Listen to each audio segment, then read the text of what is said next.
Welcome to the new episode of QGP. I'm Zach Tussing, joined by the ever-incredible Charles Fillmore. And I'm Charles Fillmore, joined by the wonderful, stupendous Zach Tussing. And Clover. And Clover. Clover's here too. She's currently having a snack. That was like the perfect little noise for like recognition. Yeah. So, what's up? What have you been up to? Well, I was going to ask you. We've both been playing quite a few new games, so we have a lot to talk about in like what we've been playing this week. Why don't you go first? Because you just got Wonder Boy, the Dragon's Tail. The Dragon's Trap. Trap. Okay. I don't remember the name. I think I'd asked you about this a while back, and you said that you'd gotten it mixed up with Monster Boy. You thought that like they were the same game, and you said it didn't really look that interesting. What? I guess they are because they're the same series. I don't think I said they weren't interesting. I think I just said that they looked the exact same. Ah, okay. I might have misinterpreted that then. Okay, no, because this was actually one that I don't have money for it right now, but I was actually interested in getting it, so I'm glad you did, so you can talk about it. I love this game. I really do. It's amazing what like a fresh coat of paint can do for a game. And it doesn't hurt that the gameplay is solid for something that came out, I think, 1989. Yeah, I mean, it's been quite some time. This was Master System, not even Genesis. Yeah. Good old 8-bit gaming. It's a Metroidvania, and from what I've seen, it's one of the earliest games to use this kind of gameplay format of having a large interconnected world where you power yourself up to explore more of it. So there's some kind of light RPG elements where you're constantly buying stronger and stronger gear, and that's kind of how you level up. You buy better gear for yourself, and you can switch it out at any time. But the story picks up from the last game apparently, but it starts out you're a Wonder Boy, and you have traveled to Monsterland to fight the Mecha Dragon. Okay. I'm sure if I had played the second game, because this is the third game in the series. Okay. But if I had played the second game, I would probably know why you're off to fight the Mecha Dragon. Maybe it's just like a MacGuffin. There's a reason for the hero to be at the castle. I'm not quite sure what that is. Anyway, you start off basically at like the final dungeon, I guess, for this dragon, and you work your way through. And you get to the dragon, and once you defeat him, you become cursed, and you turn into Lizard Man, who's like a little fire-breathing lizard guy. Oh yeah, I've seen that a lot. And you escape the castle as it's like crumbling and falling apart, and then the game's like open. So you wander around and you explore, you find gear, and if you eventually encounter and defeat other dragons, each time you defeat a dragon, you get a new curse where you are transformed into a different creature.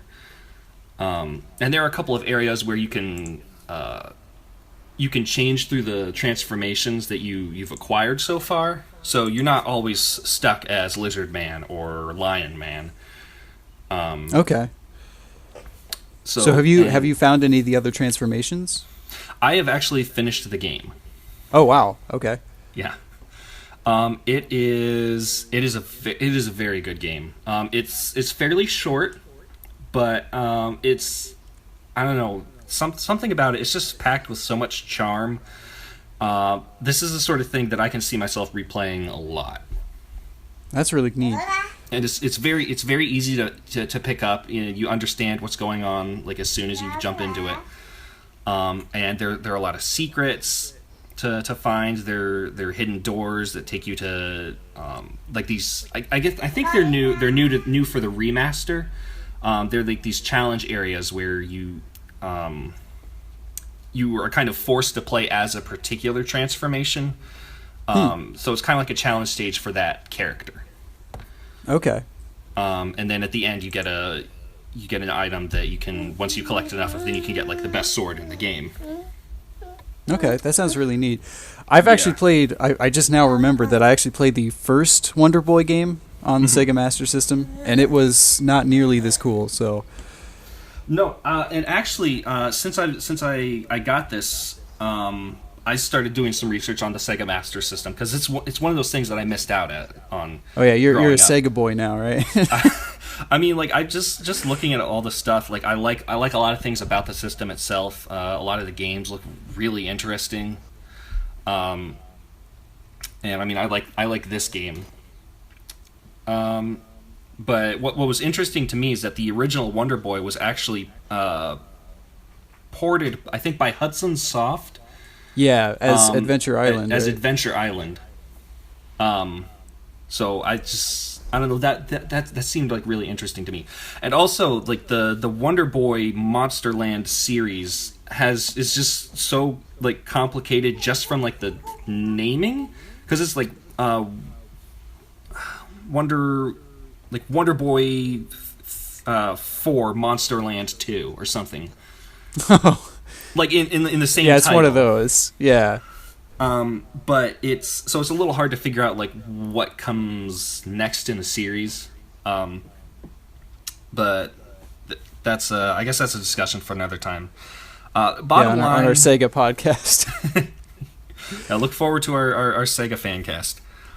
But the bottom line is I thoroughly enjoyed this. I like that you can switch back and forth seamlessly from the original retro graphics to the new updated hand-drawn graphics, and everything in this game is absolutely gorgeous. Like, I love the animations and the background work. The music is so good. Yeah, I think you posted one of the tracks, right, on Facebook? Yeah, I shared a couple of the tracks on Facebook. And it's just like and as you uncover things in the game, you unlock items in this gallery. So there's artwork, there's like little animation tests, and there are a couple of audio sessions that you can listen to because it's all live audio. Wow. Okay. Yeah. And so it's just there's a lot this game has to offer, even though it's like a fairly short game. It's absolutely worth. I think it's worth more than $20, but I heartily recommend it. If you're a fan of any kind of Metroidvania, this is absolutely up your alley and definitely worth trying. That sounds really neat. Have you played through the game in the full 8-bit mode? I haven't gone start to finish in 8-bit mode. What I did, because I never played the original, was I would periodically just like switch to 8-bit mode to see what it looked like how they transformed that area to make it for the remaster. Yeah, it's incredible. It really is. The difference. Like a lot of those areas, like they reuse a lot of tiles because like obviously the Master System or any consoles back then didn't have a lot to work with at the time, and it's just amazing seeing how they transform those areas to make them feel more lifelike. And like not a lot of the level design is very inspired. Like you'll see kind of like a lot of repeated areas. The platforming and combat is just so much fun that it really doesn't matter. Okay. And it's short enough that it's forgivable. Yeah, I was just doing a little bit of research on Wonder Boy while you were talking here, and like no wonder I got Wonder Boy and Monster Boy confused, because it's like Wonder Boy Monster World and Monster Land and stuff. Yeah, that's what I was talking about. Yeah, I suddenly feel less stupid for.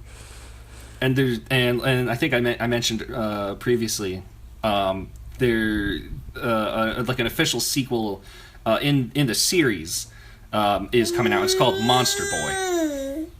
So like you have Wonder Boy, Monster Land, and now you have Monster Boy. Wait, what is that? Yeah, Is that you said it's a sequel? Yes, it's a sequel in like the entire series. Oh my I think gosh. I think it's like Wonder Boy 5 or something, but Oh it's called Monster Boy and the Cursed Kingdom. Okay. So these are part of the same franchise. Yes, they're just I think well see that's where it gets even more confusing because Monsterland is apparently a spin-off of Wonder Boy. Okay, so but now Monsterland is now its own series? I think so. And this is like the first official entry, like spin-off from... Monster Boy is part of the Wonder Boy canon, I think. All right. Wow, that's so confusing. But you don't really need to know any of that to enjoy this game. Yeah, well, good thing. But that being said, if I get the chance, I definitely want to play some of the other games in the series. I think 3 is the first one to really introduce this mechanic to the series. The first one I think was more of like a level-based platformer, and the second one had I think more of a kind of an overarching. I think it had more story to it. But I haven't played them. That's just from like what I've researched. Yeah, the original Wonder Boy is really just walking to the right the entire game, and it's like the most repetitive platformer I think I've ever played. So I'm not a huge fan of the first one, but I realized like they've kind of switched from being more of a Mario clone to a Metroidvania style. Mm-hmm. Yeah, which it sounds like is a much better fit for the series. It really is. And again, I can't say enough about like those graphics. I've watched just like a few like minutes of someone playing it, and it just looks incredible. It's so good. So also out in the eShop just recently was a demo for Puyo Puyo Tetris. Yeah, and you've been playing a bit of this. My wife and I have been playing a lot of this. What are your initial thoughts about the game? I mean, it's a blast. I'm having a lot of fun with just the demo, and honestly, I feel like I don't need to buy the game now, because they give you 2 modes, like 2 of the big promoted modes, which is like the basic puzzle mode where you get to like pick your character, and then you pick if you want to play Tetris or Puyo Puyo, and then they also give you the swap mode, where every 20 seconds it switches out from Tetris to Puyo Puyo, and you have to manage 2 puzzle games at the same time. Yeah, I've tried both modes, and they're both really fun. Switch mode is it's surprisingly nerve-wracking because if the game switches while you have a piece falling, then you instantly lose control of that, and you just have to like while you're focusing on the new puzzle, you can just kind of watch it out of the corner of your eye as it like ruins everything you've been working on. It's so much fun though. It is. It's intense, but it's a lot of fun. It's a lot of fun, and like the demo, it does let you play multiplayer. So Becky and I have been doing that a lot. Yeah, I've done up to 3 players so far, which is kind of impressive that it lets you do that much. Yeah. I think we're probably gonna get this just because like some of the other modes, like fusion mode, where you can play like both pieces on the same board. That looks insane. Yeah, I don't know how that's gonna work, but I think that'll be really neat. We're probably gonna get it, but I think if you just want to play Puyo Puyo, it's just Puyo Pop, isn't it? Is it? Like I thought it was Puyo Puyo Pop, but maybe it's Puyo Puyo Pop. I don't know. Sure. I've only ever played like the only entry in the series was the Dr. Robotnik's Mean Bean Machine spin-off they did. Yes. That's the only one I played. that's we keep referring to it as Mean Bean as well. And you can actually you can like pick before each match. You can customize how the Tetraminos or the Puyos look, and you can make them look like the original Mean Bean little blobs. Can you? Yeah, I didn't know that. Mm-hmm. Yeah, if you go to customize before the match begins, then you can. It's crazy they allow you to do that. Yeah, like there's so much content in this demo. You don't really need to buy the full game. Yeah, I mean, having said that, there are a lot of modes that they don't let you play. So honestly, I'm not sure what they all are, or how there can be that many modes. But yeah, I definitely had way more fun with this than I thought I was going to. Mm-hmm. Yeah, it's a very very good puzzle game, and I'm certain at some point that we're gonna buy it. So when that happens, I'll let you know, and we can talk more about it. I'll let you know how fusion mode and some of the other modes are. Okay, yeah, definitely let me know. We can next time you come over, we should play that. Oh yeah, yeah. Here's a quick question: are you better at Tetris or Puyo Puyo? Tetris. Okay. I'm so much better at Tetris than Puyo Puyo. Really? Yes. Becky is amazing at Puyo Puyo. Like I don't know how she does it. So she'll have that, and then I'll have Tetris, which I think is amazing that you can each play your own puzzle. So yeah. Like one person's playing Tetris, and the other one's playing Puyo Puyo. And you can drop you'll like drop blocks on one side, and they'll drop blobs on the other. Well, actually they'll like, I think depending on how many combos they get, like a certain number of blocks will appear under your Tetraminos. Yeah, so kind like of forcing you to work higher up than you want to. Yeah, like you drop things on the Puyo Puyo players, and then the Puyo Puyo players like push up your entire Tetris board. So yeah, which you can break down, but like there's only one little gap, so you have to think strategically. If only they had Puzzle League in here, this would be the perfect puzzle game. They don't have Puzzle League, but there is a mode called Puzzle League, and I think that's the online play. Oh, okay. I'm just saying, like for me, that is my favorite puzzle game. Mm-hmm. So is are Puyo Puyo, Tetris, and Puzzle League like the holy trinity of like puzzle games? I used to hate Puyo Puyo, so no, it was actually Dr. Mario, Puzzle League, and Tetris.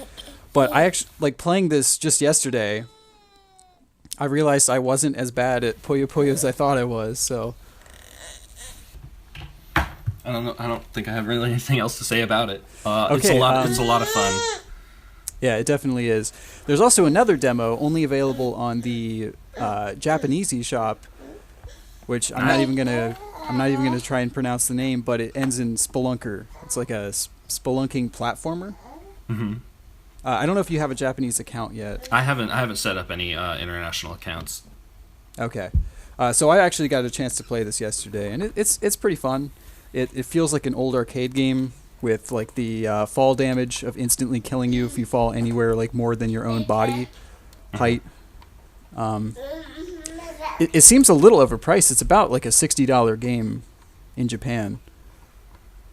But the demo gives you quite a few levels, so again, I don't feel like I need to buy the whole game. Is that all there is to it for $60? Yeah, pretty much. I mean, there's like some like equipment you can find by getting collectibles, but I didn't see anything else that you did besides just platforming. So it's not something like Spelunky where it's like there's replay value. Like this is just kind of. I mean, if you set up your account, it's really hard to explain, and I have no idea what's going on because I can't read kanji letters. So, yeah, I don't know what it is. It's a very weird, retro-inspired platformer. I don't know if this is like a sequel to some game, or if it's a new thing. I really don't know. Well, I'll have to check that out. I think right now that's the only like Japanese exclusive demo, but yeah, it's pretty fun. I'm not sure I'm gonna make this my first import title, but that's what you've been playing on Switch, because Shovel Knight: Spectre of Torment just came out on Wii U, and it is phenomenal. Oh yeah. You're gonna. It comes out tomorrow on the 3DS, so that's what I'm gonna be playing. Yeah, it is. And I can't. It's so good. I don't want to like spoil anything for you, but I said to you earlier, I sent you a message that like after a couple levels that I might actually like this more than Shovel Knight, and now that I've just about finished the game, I love this game way more than Shovel Knight. Okay. Which I loved the original Shovel Knight, so that's very high praise. Okay. Well, I'm really looking forward to get into it. I wish that I could. I don't know. I had more to say about it. Oh, she's been chewing on the Joy-Cons. Sorry, I was just looking at my Joy-Con grip. Has the Joy-Cons in it. And Clover, there are little bite marks in the analog sticks. Oh, like the rubber? Yeah. Ah. These aren't cheap either. Oh no. So do you want to talk at all about your experience so far with ukulele? Yeah, I have a couple of thoughts. So I guess you're waiting for this to come out on the Switch, right? Yes, because my PC probably wouldn't run this right now. So I would only the only version I have available to me is the PS4 version, and I've been hearing some problems about it. So, plus I would love to have this thing on the go. Yeah, and just like a game like this on a Nintendo system. Yep. Like, so I've heard like a lot of people that's kind of like their draw is like having this sort of game kind of like back on the console that it started from. Yeah. But I have it on PC. I keep saying I wish they had this on the Switch so that I could have more time to play it. But what I have played, I think I've made it to about World 3. I haven't gone too far into it. Now, you can expand each world, correct? Like, you can choose to move on to the next world or expand the current one you're in? So have you done that, or have you just moved on to... I expanded the first world, and I've moved on to the second and third worlds. Okay, so you're closing in on halfway, I guess. Well, not quite. Because, see, like, I've sort of... what I've kind of been doing is... in the hub world, which is called Hivory Towers, there's this character called Trouser the Snake, who gives you, like, free moves if you find him in the hub world. Like, you pay for moves in each world, but in the hub, if you find him, then he gives you a move to explore the towers. So I've been looking for him in the towers and trying to get powers that'll help me in each world. So like I've opened up worlds, but I haven't explored too much in World 2 or 3. I played more of World 2 than I have of World 3. And there are 5 or 6 worlds? 5, I think. That's what I've heard. Okay. I'm not really sure how to like start talking about it. I guess what sort of questions do you have? So I guess I was wondering, like, I guess I did play it back when you brought over like the demo version, some early. Mm-hmm. But like you didn't have your controller with you, so I was using a keyboard the toy box. Yeah. So I can't really say how the game controls normally with a controller. So I guess, what do you think? How do you think the game controls by comparison to some of the other 3D platformers? Okay, so how does it control? Yes. I think it controls really well. I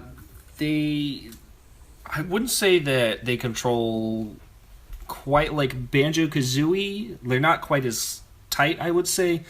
There's kind of a looseness to the way they move around. I guess that's what I've been thinking just watching some of the footage. So I was kind of wanting to know, has that been a challenge or not really? Like it's not like trying to drive a boat around. It's I guess think of kind of like Donkey Kong 64.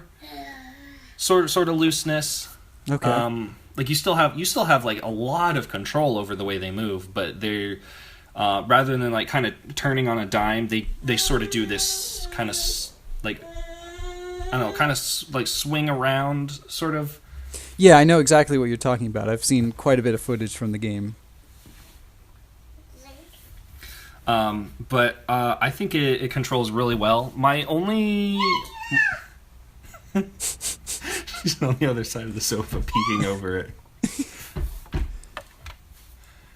My only real complaints have been so far with the controls have just been with like the camera controls, because it sometimes feels like the camera is fighting my input. Does it get stuck on things or just? I haven't really had any issues where it gets stuck on anything. My issues have been like where if I try to angle the camera up or down, it feels like I'm like the game just does not want me to move the camera in that direction. Like if I'll stand at the edge of something and like I want to kind of like move the camera and peek over it. It feels really hard to do that. I guess it's like especially hard considering you just got off of Breath of the Wild, which has like a really good camera. Yeah. So what do you think of the world sizes too? Because like these are a lot bigger than the Banjo-Kazooie and Tooie worlds. I'd say they're closer in scope to Banjo-Tooie, but they're a bit larger than that. But structurally, I would compare them more to Banjo-Kazooie's levels. So there's kind of like Banjo-Tooie had levels that kind of felt like whole worlds. Like there was like they felt like they made logical sense. Like yes, there's shop here, and like over there there's the lake, and you go down, there's Atlantis, and there's like all this cool stuff in there. But it kind of feels like a whole connected area. This feels more like a playground, I guess I would say. Then that's just from going by the first couple of worlds. I haven't gotten too much into the third world. So now the first world is like the kind of grassy ruins world. Is that correct? Yeah, it's like it's jungle world. Okay, and then is the second world? The second world is the ice world. Okay, all right. That's the one I've been hearing the most complaints from, but honestly, I can kind of understand. It's very open, and there's not like a lot of things in that open space, but it didn't feel wrong to me. Like I don't know, just maybe it's just because like snowy expanses make sense to me. So it didn't feel barren. Okay. I'll probably have more. Yeah, I didn't have any issues with the openness. Okay. And then the third world is what? Is that the casino one? I think the casino is actually the fourth world. The third world is like this like midnight evil swamp area. Okay. That sounds very Rareware. Yeah. I've heard the third world is the best out of all of them. And I've heard a lot of people don't like the fourth world. Okay. The fourth one I think is like the biggest one, isn't it? I think so, and that's the one that I have concerns over. I haven't gotten to it yet, but just from like what I have seen of it, it looks like it has a lot of unused space. But it just feels really good to move around in this game. You have like this power meter, which like as you deplete it, you deplete it by using certain moves. Like you have the sonar attack that you can do, which is kind of like a ranged attack. And you can do this roll move, which basically replaces the Talon Trot from Banjo-Kazooie. Yeah, that uses up your meter.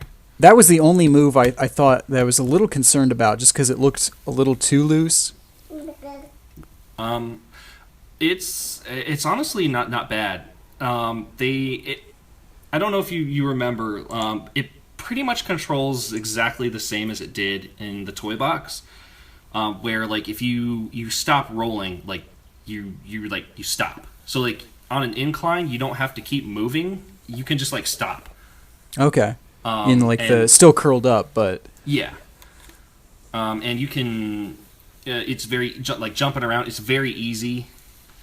I haven't had any issues with it at all. And my concerns going in were that the power meter, like I was constantly going to be draining it from rolling around, but it doesn't use up a lot of energy, and your energy meter like refills automatically after a few seconds anyway. Okay, I was going to ask if it was like a auto refill or if you had to pick up power ups for that. You can pick up like if you collect, there are butterflies you can pick up, and there are two ways you can use them. You can either eat them and that refills a heart or a health slot, or you can just like pick them up like a regular collectible, and that refills your energy meter. So like if you're in an area where you're using a lot of energy based attacks and there are butterflies nearby, you can run into them and refill it like instantly. Or you can just kind of like, I don't know, run around for a little bit and then wait for it to fill back up. Okay. So one last question. Does this feel more like Banjo 3E or does it feel like a brand new thing? It feels... it feels like a brand new thing. I don't really see this as being I feel like in a lot of ways it's a lot closer to Banjo-Kazooie than a continuation of the Banjo-Kazooie series. Okay, because I think I've told you this before, but I've only played like the first few minutes of 2E. My experience with the franchise comes like solely from the first game. Mm-hmm. Yeah, it's I compare it a lot more to the first game than the second one, because the second one had I feel like larger worlds, and it had a lot. The characters were a lot more interesting, I think. And this feels very much like it harkens back to the series beginnings. That being said, I am super looking forward to them expanding on what they've introduced. Maybe Ukulele? Yeah, I mean, if it sells well enough, I'm sure they'll make that. It makes me wonder if like Rare proper is going to throw their hat in the ring and actually make 3E. I mean, I would absolutely love it if they did. I don't have an Xbox One, but maybe it'll come to Windows. This seems like Xbox One and Windows are kind of becoming synonymous. Yeah. So it might just be that I'll have a chance to play it yet. But yeah, if Rare proper made Banjo 3, I absolutely would love to see familiar faces return. Yeah, because they're currently working on Sea of Thieves, which I've heard is a pretty fun game. I've heard it's good, but I haven't looked really into it too much. I mean, it's not Kinect Sports, so that's a good starting place. Yeah. But it's also not Banjo, so. But I mean, like. Or Battletoads. Would Battletoads be good or bad? I think that's a bad, like, no matter how you look at it. I mean, I've never played Battletoads, so I don't. Oh, really? I don't know anything about it. We need to play it because it's co-op. Oh dear, it's not a good game, is it? It is not. Oh dear. It's ridiculously hard, and you can accidentally kill each other. Oh. So, like, if you're comboing some guy, because it's like a beat 'em up mixed with platforming, if you're beating up somebody, and like your combo happens to just touch the sprite of like the second player, you send them flying too. Oh, good. Yep. Cooperative fighting where you can beat each other up. Yep. So I think that's it for stuff we've been playing, right? I think so. I mean, I haven't really had too much else on my plate. I've pretty much only been playing Breath of the Wild and Wonder Boy. Okay. And wishing that you had Ukulele on Switch. Yeah, because then I would be playing more of that. Yeah. Speaking of Breath of the Wild, do you want to talk story spoilers? I very much would like to talk story spoilers. Okay, so I finally finished the game. My hour count says 120 hours or more. And I did do all 120 shrines. I haven't done that yet. I've done like 80 some shrines. And I'm currently up in the upper left corner of the map, trying to figure out where my locator is pointing me.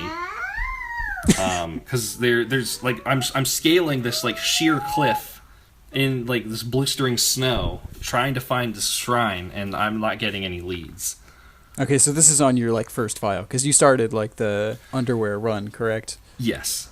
So I kind of went back on my original file and was like, okay, well, I want to catch up so we can talk about like maybe something amazing happens when you collect all the when you find all the shrines, and I want to.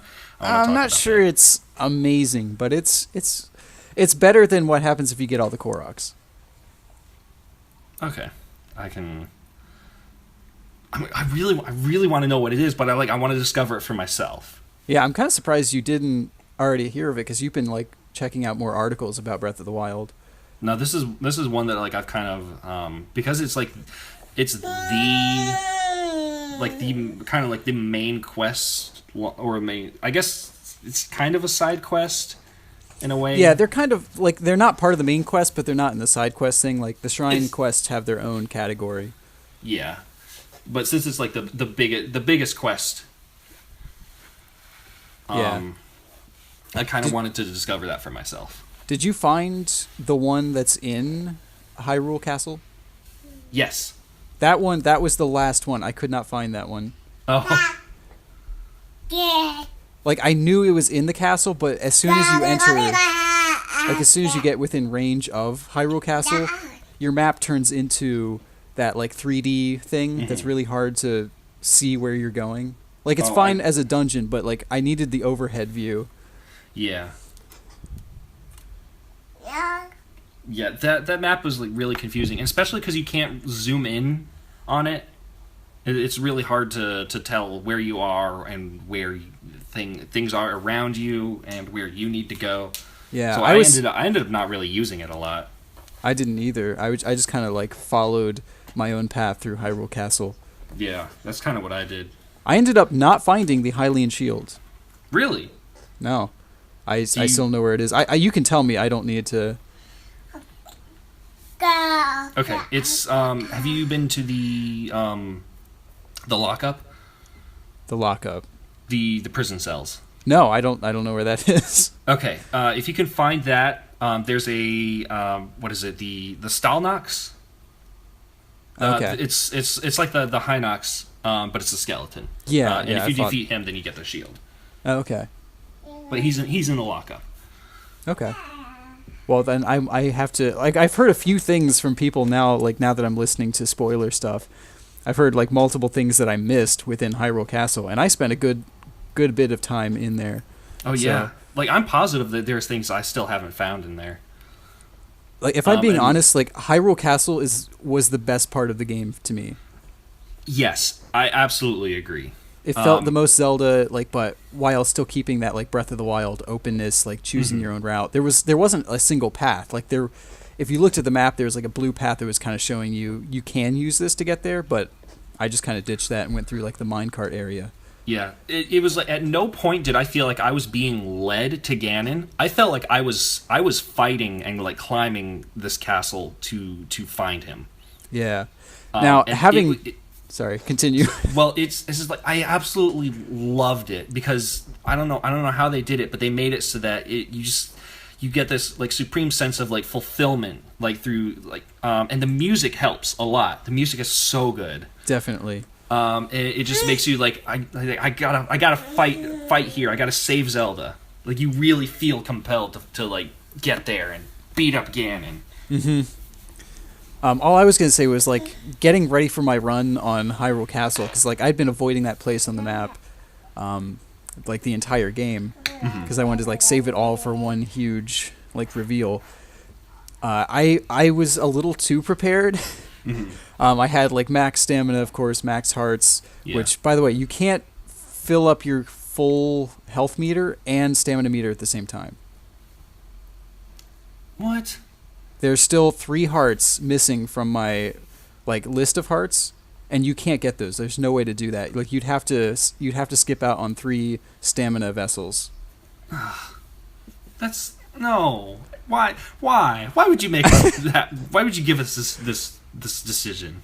There needs to be 12 more shrines that pop up when the DLC comes in. Yeah. Because when I found that, I was like, wait a minute. I was starting to do the math because I had a certain number of shrines left. And I was like, wait a minute. I can't. How? Why? Why can I not complete? I can't 100% it. You can fill those empty slots with yellow hearts, but it's not the same. No, because you lose them as soon as you get hit. Yeah. I don't know. That was disappointing. Anyway, so I brought all the best weapons I'd been saving for this. And I had all these instant refilling with the yellow heart food items. I had a whole page of those. Wow. And I used 2. Yeah. Did you max out the ancient armor? Yes, I did. Okay. So I was taking almost really no is, damage. the best. Yeah. There was one Lionel in the place that actually almost killed me. But there's these 2 towers. There might be more. I only found 2 of them that have Lionels in them. And the first one I fought, no matter what attack he did, it took a quarter heart. Wow. So that's with the fully upgraded ancient armor. And you probably also had defense food. I didn't even have that. It was the armor was just that powerful. Oh. I don't know. Maybe I'm just doing it wrong, but I have the fully upgraded armor, and it doesn't maybe I just haven't really just checked to see how much damage it blocks. But it didn't really feel that spectacular to me. Really? Yeah, but I guess that's just because I never really paid attention to it. Now, you say it fully maxed out. You went to the ferry in Gerudo, right? Yes. Okay. Because she's the only one that can really max out all your stuff. Actually, once you find all 4 of them, you can go to any one of them. Oh, really? Okay. Yeah, because I think the way that it's justified is they all power each other up. So once you find all of them, then any one of them that you find they basically their powers stack across the board. Okay. Now, did you find the 5th horse fairy? Horse fairy? Yeah. Clearly you have not. No. I found the on Satori Mountain. There's the Lord of the Mountain. There's a great glowing horse you can ride. Did not find that. Okay. But no, this is this. I thought it was a great fairy because it's one of those big kind of leafy buds that you have to pay money to open. And no, I didn't what find came it, out what? was not the regular great fairy. Oh my gosh, I need to find that. Where is that? Oh gosh, I'd have to pull up a map. I'll do it after this podcast. I'll tell you where it is. Okay, but, I want to find Horse Fairy. I won't tell you what happens though. Oh boy. Does he eat your armor? You can't get it back? Well, let me just ask that. Have you lost a horse? Has one died? Oh, I've heard. Okay, I haven't. Yeah, I've heard about it from people in the game, but I haven't found it. Well, at the time, I had not lost one. And I never lost a horse in the entire game. I almost killed one of my horses. I had a bomb arrow equipped, and I was there were these bokoblin riders going around, and I was tracking one. And I fired and missed, and I realized my horse was parked right in back of that, and I didn't see it. No. And I blew my horse up. Whoops. It survived. It was okay. Collateral damage. Yeah, I mean it was on fire for a bit, but it survived. What did you? Sorry, I was gonna say. Do you want to talk about the final boss? Yeah, I was about to ask. Okay. So honestly, I thought Ganon was way too easy. Yeah, I think so too. Especially if you've played the game the way it was meant to be played, and you freed the divine beasts, and you've powered yourself up, and you have the Master Sword. It's very easy. Yeah, like disappointingly so. Yeah, I don't know, the Hyrule Castle was a lot more exciting than the final boss. Yeah. I mean, like, the forms that Ganon took were really interesting. Mm-hmm. So I thought, like, the spectacle of the boss fights were incredible. Honestly, like, what I want to do is I want to have a second file, and I want to play through the game with everything turned off and not do any of the Divine Beasts. Mm-hmm. Because I want to see how much harder that fight is without. Yeah. And maybe not get the Master Sword. Yeah. I agree with you that, like, the visual aspect was really cool, seeing the different forms that he took on. But it was just such a disappointingly simple battle. Particularly the second phase. Yeah. Like, I mean, I couldn't have imagined, like, that I just had to hit him, like, 7 times with the light arrows in specific spots. I don't think I took any damage in that section. Me either. It's basically like, hey, hit here. Hey, hit here. Yeah. Okay. I felt like that could have been in, like, a cutscene, and it would have been just as satisfying. Mm-hmm. But I thought the first form was more exciting than the last. I wasn't one. sure if that was actually Ganon at first, because I thought that might have been, like, you know how they have, like, puppet Ganon sometimes they have to fight before. Mm-hmm. So yeah, I was. It kind of it does, like, have like kind of that weird lankiness and.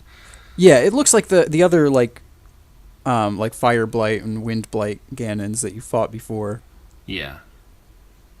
Although a lot bigger and nastier looking. Yeah. Thematically, though, I guess it was kind of. I guess. Well, no, I guess it wasn't really even that satisfying. Because he's like the embodiment of hatred, but, like, there's no character development with Ganon. I think that's the thing that bothered me the most. It didn't feel satisfying to defeat him because, like, he was just evil and you had to. Yeah, I mean, like, it was a little better because I played the other games and, like, knowing that this was, like, I think it was in the Gerudo arc where they, Urbosa, like, is talking about how, like, Calamity Ganon once took on the form of a Gerudo. And I was like, okay, so that's, like, a reference to Ocarina of Time, but, like, little stuff like that wasn't enough for me either. Right. What did you think of the voice acting overall? Yeah, because, like, I guess we talked about this earlier, but I'd only, like, met 2 of the characters, like 2 of the Divine Beast areas. Mm-hmm. It was pretty good.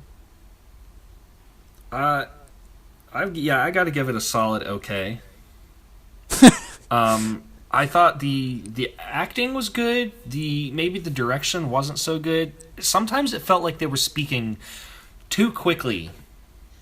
Like they would say something, and, you know, where you would expect there to be, like, a dramatic pause, they would just like immediately launch into their next thing.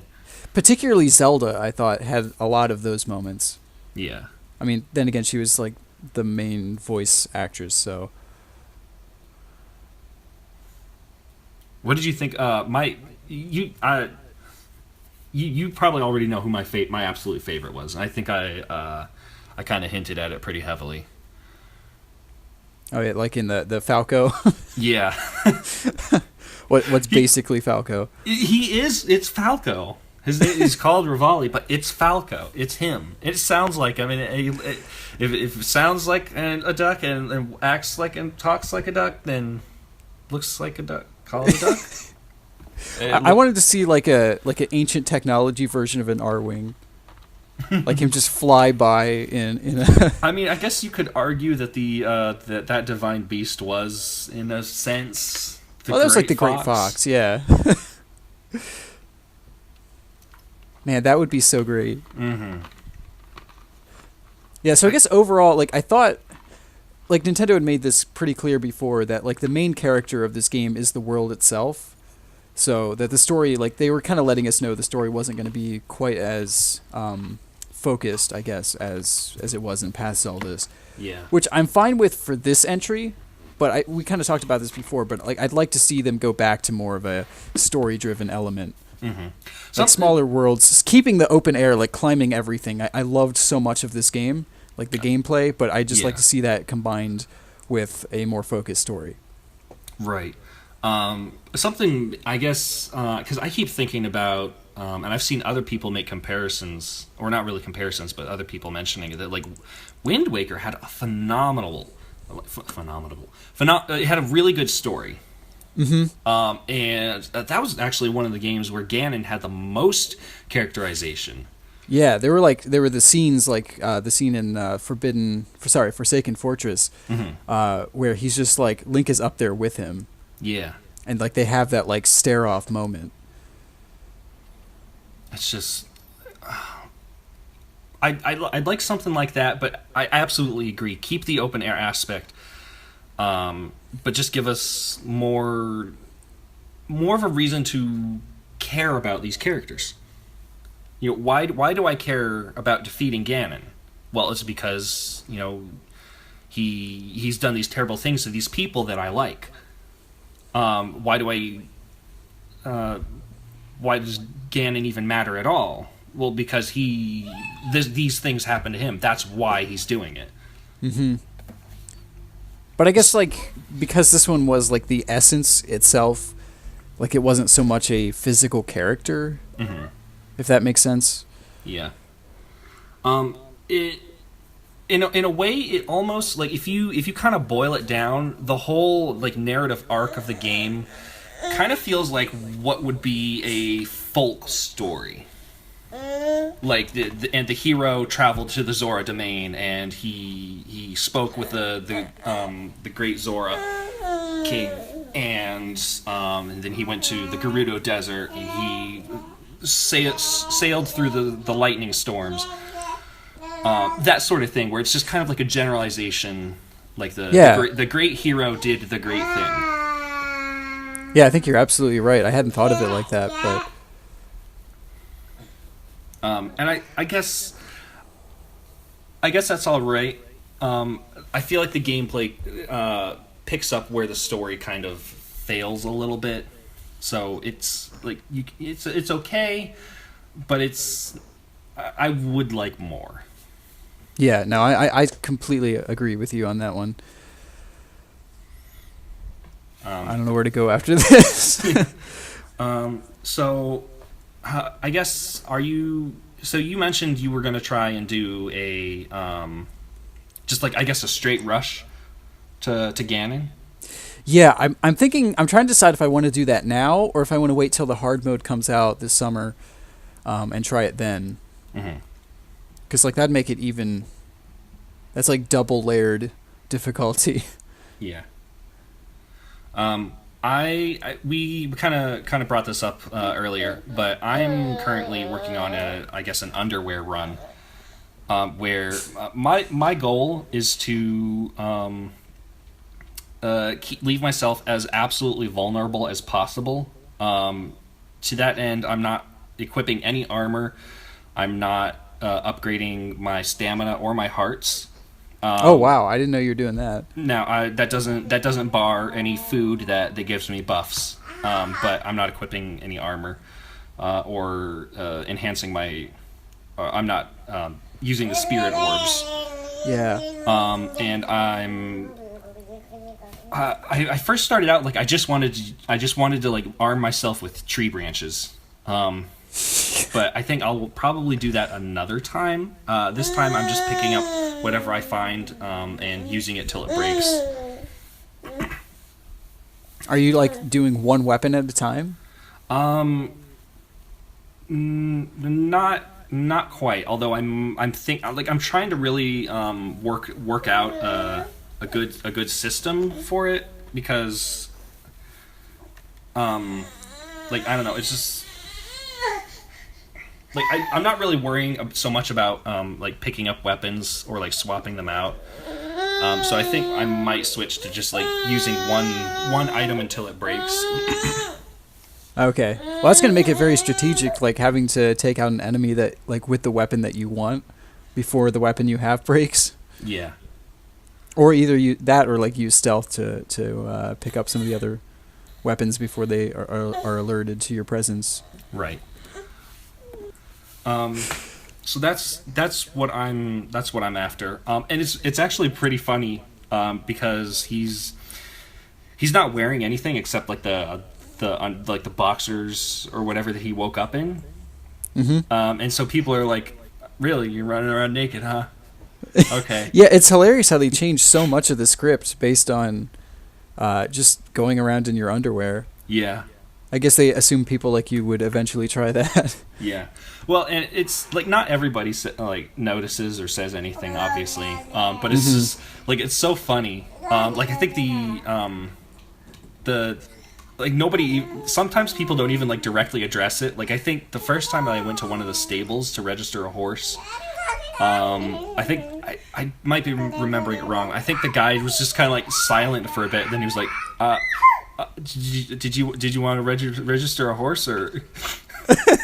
Like he was just kind of taken aback that you would like be traveling in this world with just underwear. If it wasn't him, there was definitely someone else that just kind of had that like that stunned first impression. Does Impa like address it? Impa did not notice it at all. Okay, maybe her eyesight isn't as good as it once was. Yeah, I mean she is very old. I don't know if this is something that like you really thought too much about, but like the contrast between like the 100 years that Link has been asleep versus the 10,000 years that they keep referencing in like the hero's story. Like did that like seem kind of weird? Because like at first you think like, oh gosh, it's been 100 years, and then like compared to the 10,000 years that they keep mentioning since like the original encounter with Calamity Ganon. I guess I hadn't like really thought about that. Did you have any like ideas about? I mean like I didn't really have it. Just like it doesn't really make that 100 years seem as long as everyone else seems to make it out to be. I don't know. It just felt kind of off, I guess. And okay. Like you think about it, like 100 years, it really isn't a long time for the kingdom to have fallen into the state that it is. I mean, but yeah, there's still like a lot of the structures have been destroyed, but yeah, but I mean, I don't know. It just it doesn't feel as impressive as the 10,000 years since Calamity Ganon's first appearance and the uncovery of all the divine beasts and the guardians. Yeah. It just feels like a surprisingly short time for everything to have fallen into disrepair. That's interesting. I hadn't really thought about that. It did make me wonder where this game falls in the timeline, though. Like, since there doesn't seem to be that level of technology in any of the past games. Yeah. Like now, for the 10,000 years ago portion. Yeah. Now, some of that technology is kind of hinted at in Skyward Sword, I feel. Yeah, I guess like some of that with like the time stone area. Mm-hmm. Because there's very much like reference to be a lot of like very, very ancient technology. And you actually go back in time to use some of that. I don't know how that matches up, especially since Skyward Sword happens before Ocarina of Time, and this game happens after Ocarina of Time. Yeah, I don't know, this like the whole timeline thing just doesn't make a lot of sense. Yeah, so that'll require a little more speculation, but I guess I'm not really sure what more could be said about that. Did you have any sort of like did you have like any loose thoughts? I mean, not really. I guess we kind of like covered most of them. Yeah. Really can't think of anything else. So, do you want to move on to our final segment? The Quadratics crossover thing? Yeah. So let me go ahead and get that ready. And yeah, this is. I guess we should probably introduce it if people haven't listened previously. Mm-hmm. But basically, what we've kind of started doing, and we've done it once. But what we started doing, we put a bunch of like video game characters like names in a virtual hat,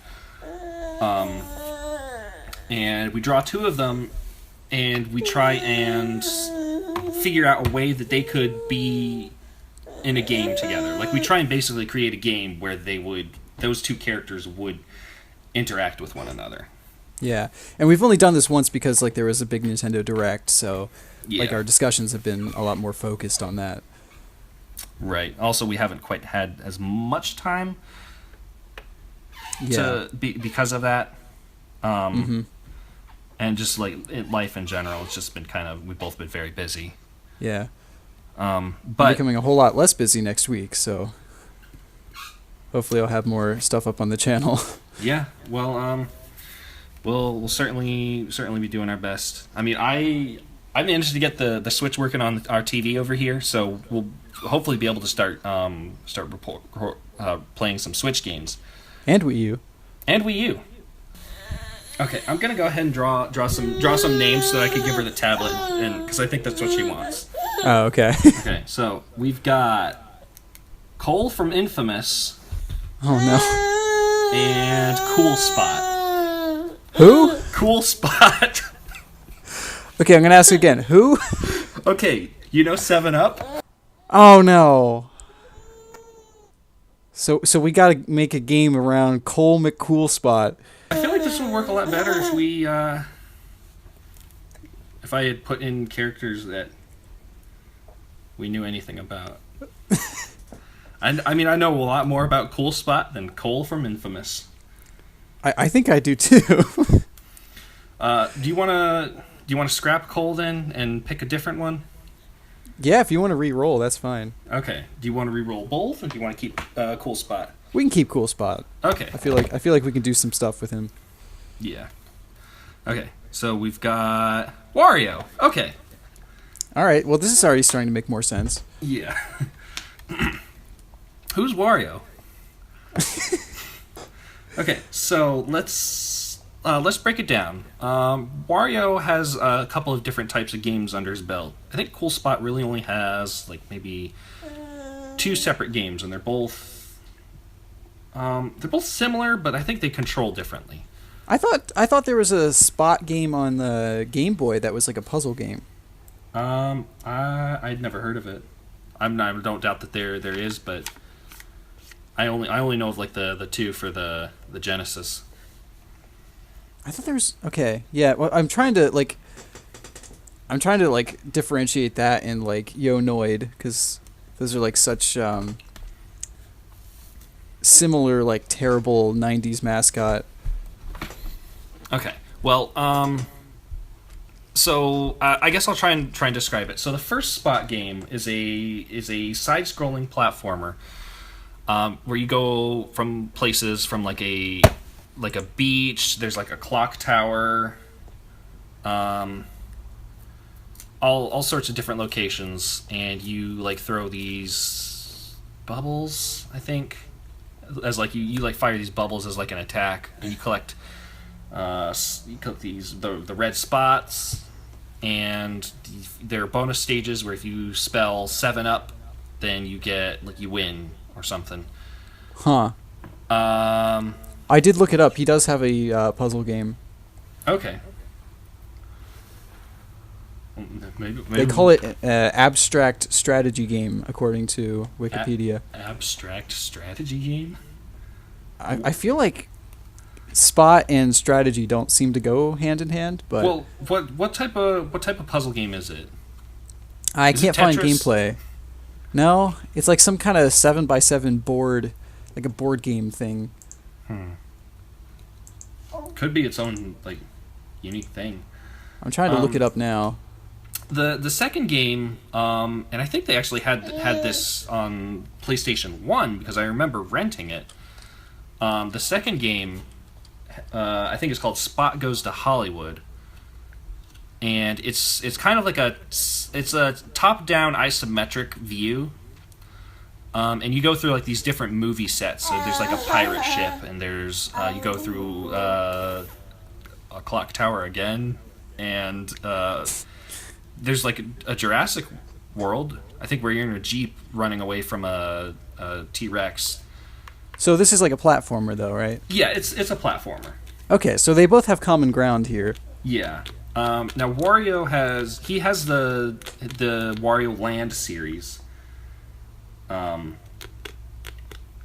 he also has the micro games. So we have a couple different directions we can go. We could either make like a buddy platformer or a micro game franchise. So I feel like WarioWare would better fit this. Okay. Because like Spot feels more like he could be one of those side characters in a WarioWare game. Yeah. So let's see, what product family is 7-Up? Is that Pepsi or Coke? Oh gosh. I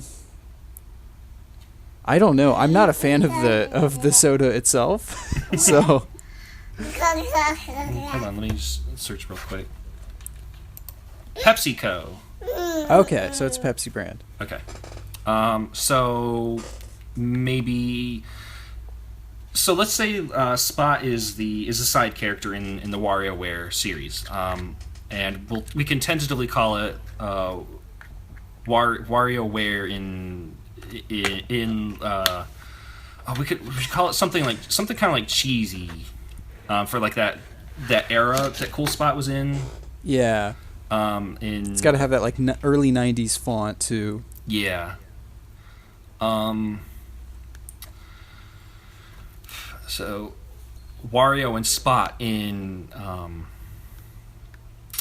I want there to be some sort of like branding or licensing type joke in the title.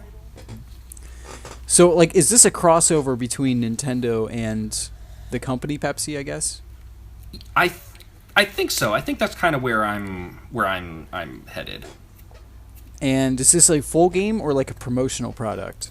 I almost feel like this is a promotional. Okay. Maybe it's a spin-off. It's a promotional game. Like you get it in your Happy Meal or your cereal box. And it's basically a teaser trailer for the new Wario game and a new Spot game, respectively. But in this particular promotional, they're the same game. Okay. Well, that makes it a bit challenging. So,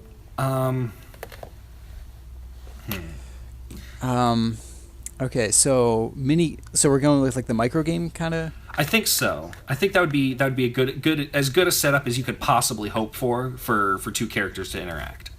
Yeah. Especially WarioWare, because he's got a whole cast of crazy characters. That like as far because I haven't really played any of the micro game series, so like really? I'm not sure how all the characters really like fit with each other. Like are they employees of his company or are they just kind of there? They're just kind of there, honestly. Okay. I mean, like the explanation for like how they fit in really doesn't make any sense. Like stuff just happens, and then suddenly you're playing micro games. So kind of like to compare it to a game that I have played, kind of like the Rhythm Heaven scenario, where the characters are there more to serve the purpose of the particular mini game. Yeah. Okay. Yeah, it's a lot closer to that. Rather than trying to make a platformer and then say, "Oh, I think this is a Mario game." Yeah. And like the micro games themselves usually have nothing to do with the character. Okay.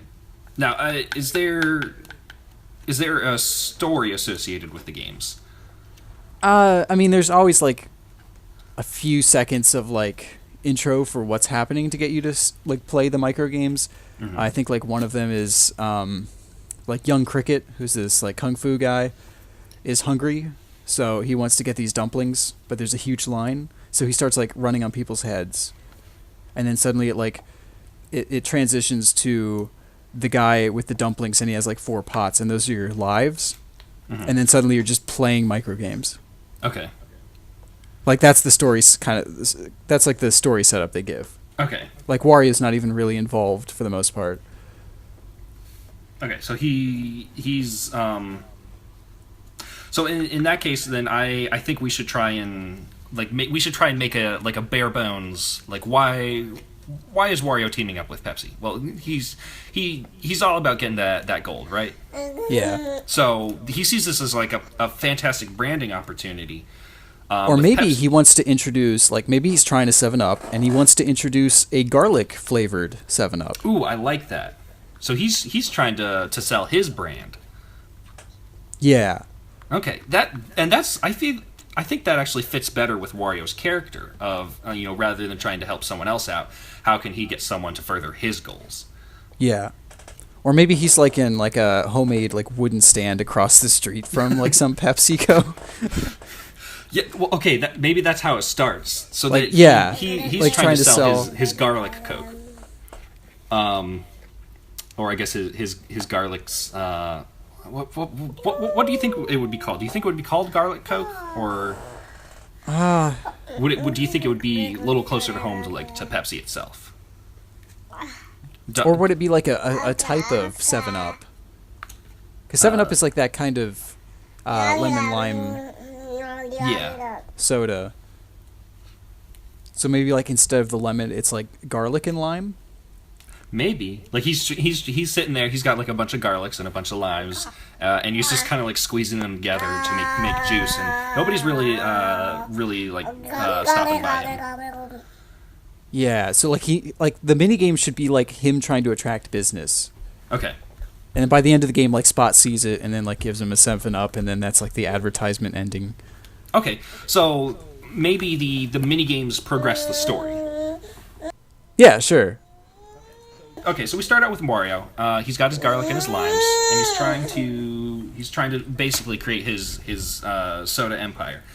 And there's a mini game with that where you have to try and like smash the limes and the garlic. But you don't want to get the lemons because that's not part of your master plan. And if you mix the lemons with the limes, then you get hit with like a cease and desist. Yeah, well, you'd lose a life too. Like usually the WarioWare games give you 4 lives. Yeah. Oh, and maybe just to make it kind of fit together, you have to leave town every time you lose a life, so that you can try peddling your business somewhere else. Okay. So like that kind of like if you lose a life, then like the scenery changes a little bit, but it's the same gameplay. Yeah, I like that. So once you finish that, let's say Spot happens to be passing by, and he sees you doing this, and the two of them like strike up a conversation, and Spot thinks your garlic lime soda is like gold. He hasn't actually tried it yet, but he thinks it's the next big thing somehow. Does Spot like actually drink his own 7-Up? I don't know if I've ever seen him do that. I know he rides on the bottle, like he like surfs in on it, and I think that's the opening for the first game. But like, what if he thinks his own 7-Up is disgusting, but he's just like he's getting paid to advertise it? So, I mean, it's entirely possible. So maybe he's looking for a new flavor to really kind of reignite that spark. He wants and like because he doesn't like taste other things, like he doesn't look like he eats or drinks anything, because he's literally just a Spot. Yeah, well, he's a 2-dimensional Spot. He's so thin because he hasn't eaten or drink anything else. Yeah, so like he doesn't know what good flavors are, so he like automatically assumes this is going to be incredible. Yeah, because it's not the same thing. Yeah, it's different. And he doesn't know that other things exist. Yeah. I'm liking where this is going. Me too. Okay, so the two of them are talking, and against all odds, Spot agrees to help Wario out. And there's a platforming segment of the two of them running to Pepsi headquarters.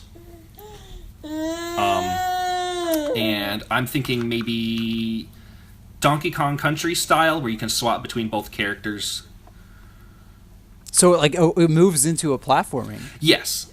Oh, okay. So like you throughout the game, like you switch back and forth between both styles of gameplay. You have the micro games, and then you have platforming segments. Okay, I play this. So what sort of obstacles do you think they would just kind of be dodging traffic? Where do you think they? I guess if in the first mini game, like if you end up moving cities, there's no like maybe that could determine where you start from and like how hard it is to get to Pepsi HQ. So you play as many levels as lives that you've lost? Well, I'm just saying that like maybe your performance in the first game affects how difficult the next game is. So like if you do really well in the first game, like say you set up your stand right outside Pepsi HQ, you just happen to. Mm-hmm. But if you lose a life in the first game, you move to a different town. You're a lot farther away. So the second platforming segment is a lot longer and harder because you have farther to go. Yeah. Okay. So I guess depending on how close you are at the start of the second game, that would determine what sort of obstacles you have. So like maybe you end up in like Canada, and Pepsi HQ is I don't know. Where? Do we know where that is? Hold on. Let me look, see if I can find that real quick. Purchase, New York. So maybe. Okay, so your destination in the second game is to get to New York, where PepsiCo is located.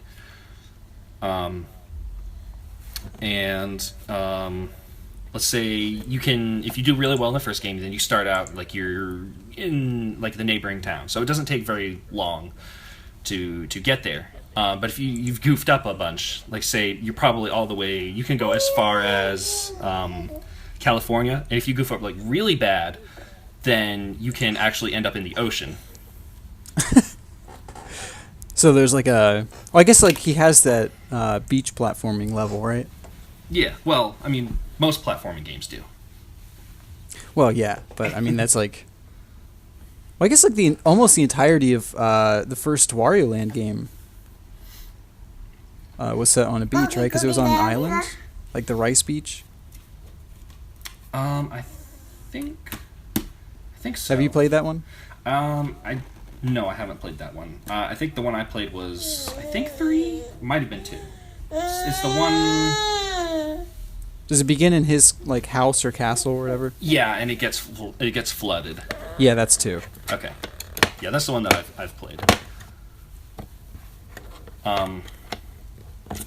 So you got like your standard platforming, and there are. Do you think like maybe it's like a regular platformer or more of like an endless runner? Because you're kind of racing to get. I kind of feel like it's an endless runner because I think this whole thing, like promotional stuff, usually gets put on like the App Store. So I feel like this is a mobile game.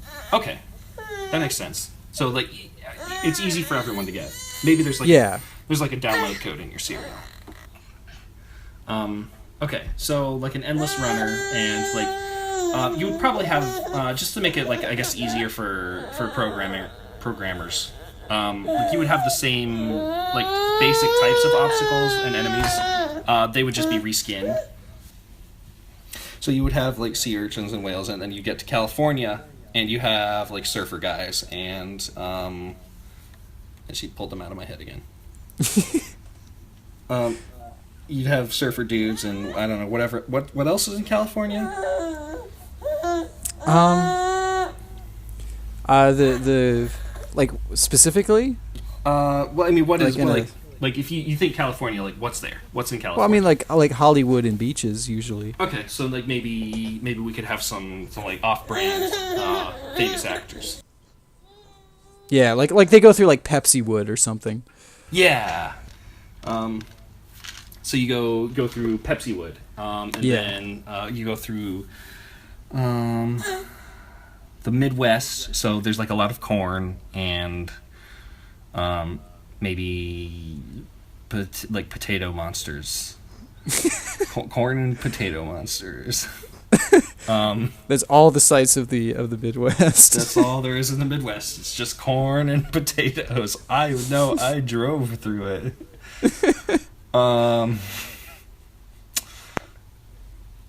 And then you get through West Virginia, or I guess no, you wouldn't be passing through West Virginia. You'd probably go through Ohio, Pennsylvania, then you get to New York. So I guess there could probably be like, you say you have like 4 lives.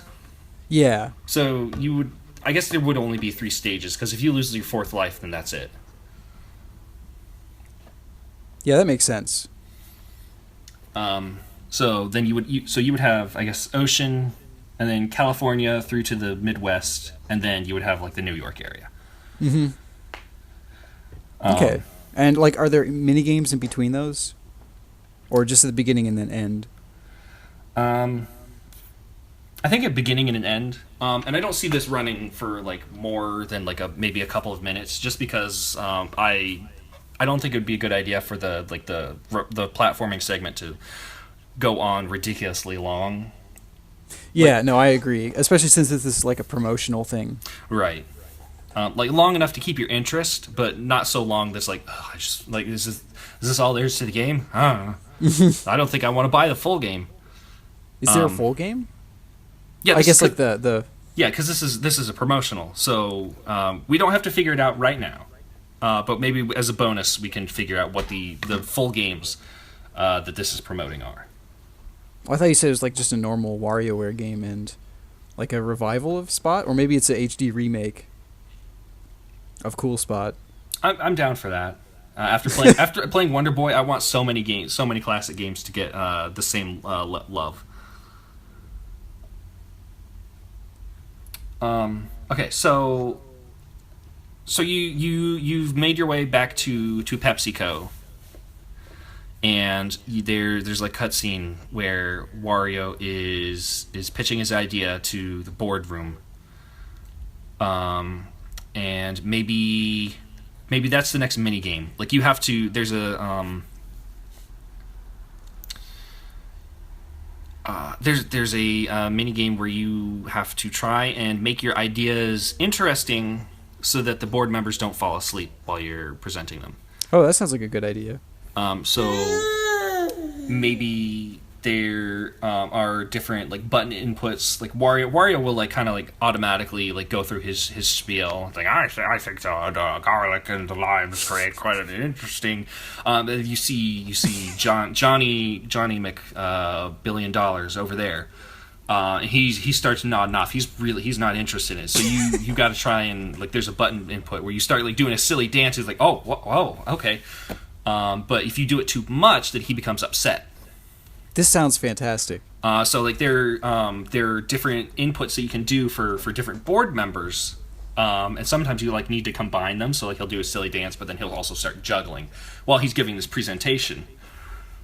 But if you do it too much, then the directors just think your idea is nonsense, and they'll kick you out. Okay, I'm liking that. And maybe if you can't like find the right prompt to like keep someone awake, maybe if they doze off, like they're dreaming of something, and then like you can do that, like of juggling, as like a prompt. Mm-hmm. Yeah. Okay. So you're saying like they like maybe a thought bubble appears above their head, like they're thinking of something, so that kind of keys you in on like what you need to do to keep their interest. Yeah, if they're like starting to like nod off and they're like daydreaming of something. So like they start thinking of a clown, then you can like... Or even... Yeah, okay, no, even better, like you're collecting like random things you find in the platforming segments, and then you can use those at the end. Okay. Like find like a puzzle mini game, like trying to find the specific thing that'll keep someone interested. Okay, so like the more of those things that you have, the like the easier it'll be. Yeah. But there's still like a challenge of figuring out which things you need. So like you collect items that you can use, like maybe you collect a clown afro or like juggling set. Yeah. Or like tap that. dance shoes. Yeah. So and then that is okay. So that's that. And then I don't think it ends there. I think there should be... Where does it go on from there?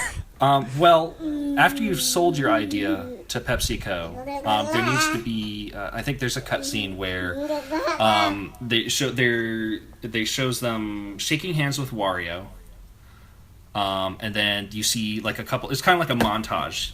There you see flashes. Like there's billboards like try new garlic 7-Up. And there's celebrity endorsement. But where does it go from there? Do we? I feel like that's where the game ends. For a promotional game, I feel like that's kind of where it should end. But if this were like a full thing, I feel like thematically you would either try to maintain your momentum, or this would be where things start going bad. Yeah, well, it'd be like a strategy game, because you'd have to like manage the different assets like that you're in charge of through mini games. Okay, so through maybe like office-based mini games. What if you've got like those three games? You have the original, trying to make as much garlic 7-Up as you can, and then you're running to PepsiCo to pitch your idea, and then you're trying to keep everyone awake while you pitch it. Like that's the promotional part, but then there's DLC where it becomes a tycoon game using the characters from WarioWare. Yes. Okay. Because okay, I can see that. At that point, you've established your brand, and now you have to build your empire, and that's available as DLC. I think that really works because it like combines the best parts of both. Yeah. If there was a good part about Spot. I mean, I haven't played either game in so long. I don't remember if they're good. But I mean, I find it hard to believe that they are really good, but I don't know. Maybe I'd be surprised. Yeah. Well, we'll see. We'll see if like maybe we can't play them sometime. But I think that's it. And then I think, like you said, this is a promotional game advertising the next WarioWare and the next the HD remake of Cool Spot. So I guess we just need a name before we wrap up. Yeah, that's kind of where I was stuck originally. A name. I think it should be like Wario and Spot in something. Oh gosh, what? In a spot of garlic. I guess we already used Spot, so that doesn't. Yeah. Gosh. The great Pepsi pitch.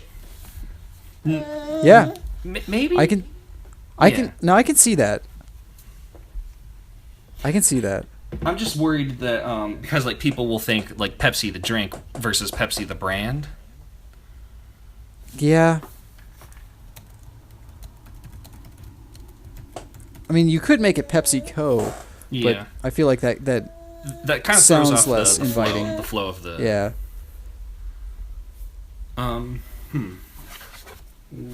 What? Wario and Spot. Wario's big idea. Wario, Spot. This isn't as easy as like Ray Minetta. No, that one, like, as soon as you said it, I was like, yep, that's what it's called. But this one, because they're two like very different characters, and how do you like just the concept of getting them into a game was hard enough. How do you work that into a title? I feel like the best one is the Great Pepsi Pitch. Yeah. I mean, I guess like as long as like Spot was like all over it with like 7-Up labeling. Yeah. Because like no other name really, like you can't work 7-Up into a name that flows. I really can't think of anything better. Yeah. I'm a little disappointed in myself. You came up with such a good one last time. Yeah, although, I mean, they were close enough that it was like it almost obvious. I think Like 7-upping the game. Wario 7-ups the soda industry. Yeah. Like, these are all just kind of like mediocre titles. What about Wario's 7-Up story? That's okay. Or Wario and the 7-Up story? That's a little better. The 7-Up sales pitch? We gotta add like the great or something. The great... 7-Up sales pitch? No, because the great Pepsi pitch works. But again, Yeah. I'm worried about people confusing Pepsi soda with Pepsi brand. Yeah, you get into like licensing name issues there. Yeah. Well, I mean, I don't think that's really an issue because this is PepsiCo, so they've already agreed to license this game. Yeah. But like amazingly, they've agreed to team up with Nintendo on this crazy venture. And by extension, us. Yeah. If any of these games that we come up with get made, we need to like charge for like royalties on. I guess we don't own the characters, but Nah. we but own like the game the concept concepts. of the game. Yeah. Well, I think Pepsi Pitch is like the best one. 7-Up story is good, but it's not quite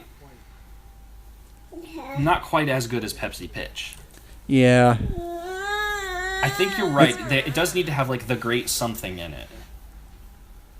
Because like it needs to appeal to kids too. Because like they want the kids to like beg their moms to go buy their new limited edition line of garlic flavored 7-Up. Yeah. The download code in every bottle.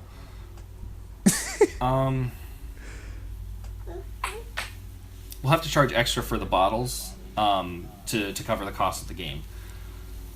I wonder what a garlic 7-Up would taste like. If I ever get the chance to find out, I will let you know. I find it hard to believe that you will come across a instance where if I can make one, and then by golly I will. Maybe we'll get a soda stream or something. Oh man. Boy, that would just be nightmarishly bad. I think the whole reason that Wario would be able to sell his pitch is just because he was entertaining, not because it was an actually good product. Yeah. No, like definitely. Like that's the reason. Because like I'm imagining by the time they finally get there, it's like near the end of the day and everyone wants to go home. Mm-hmm. So they're just like, so he's kind of like want to get him out of there. They're just how bad can it be? And then it becomes like the next big thing. Nobody likes it, but it's so hot, everybody buys it. Yeah, because like everyone's talking about it. Yeah, it's such a hot product. So which name are we sticking with? What about Wario and Pepsi Land? Did you say that one? I don't think I did, but I guess in the interest of time, we need to pick one. Yeah. I'm kind of leaning towards Pepsi. Just because that's the best sounding one. It's really like the great only Pepsi pitch. Yeah. I guess we gotta go with that. Just out of the interest of time. Yeah.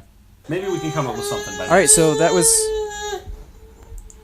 What was that? Maybe we can come up with a better one by next podcast. Yeah, if we come up with one, we'll let you know. I think I guess that's everything. Yeah, that was our show for this week. We need an ending. It becomes apparent every time we do this that like. I'm Charles Fillmore. I'm Zach Tussing. This has been QGP. Thanks for listening.